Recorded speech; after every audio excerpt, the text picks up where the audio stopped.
حضرت وائل بن حجر رضی اللہ تعالیٰ عنہ بیان کرتے ہیں، ابو داؤد میں حدیث ہے، نبی کریم صلی اللہ علیہ وسلم جب نماز میں پڑھتے ویل المغضوب علیہم ولا الضالین تو آپ بلند آواز کے ساتھ آمین کہا کرتے تھے۔ اور پھر صحیح بخاری میں یہ حدیث آپ فرماتے ہیں اذا امن الامام فامنوا فإن اذا امن الامام فامنوا، جب امام آمین کہے لوگوں تم بھی آمین کہا کرو۔ فإنه من وافق تأمینه تأمین الملائکہ غفر له ما تقدم من ذنبه، اس لیے کہ جب امام آمین کہتا ہے اللہ کے نورانی فرشتے بھی آمین کہتے ہیں، جن کی آمین فرشتوں کی آمین کے ساتھ مل جائے گی ان کے سابقہ گناہ معاف کر دیے جائیں گے۔ آمین کہنے سے گناہ معاف ہو رہے ہیں۔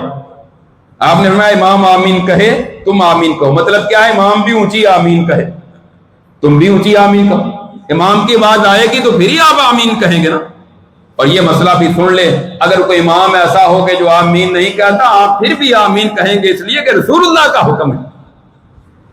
حضرت عبداللہ بن زبیر رضی اللہ تعالیٰ عنہ صحیح بخاری میں ہے، بیت اللہ میں نماز پڑھاتے لوگ اتنی اونچی آواز سے آمین کہتے کہ بیت اللہ گونج جایا کرتا تھا۔ اور الحمدللہ آج بھی مسجد نبوی ہو یا بیت اللہ ہو، امام والضالین کہتا ہے تو آمین سے گونج جاتے ہیں۔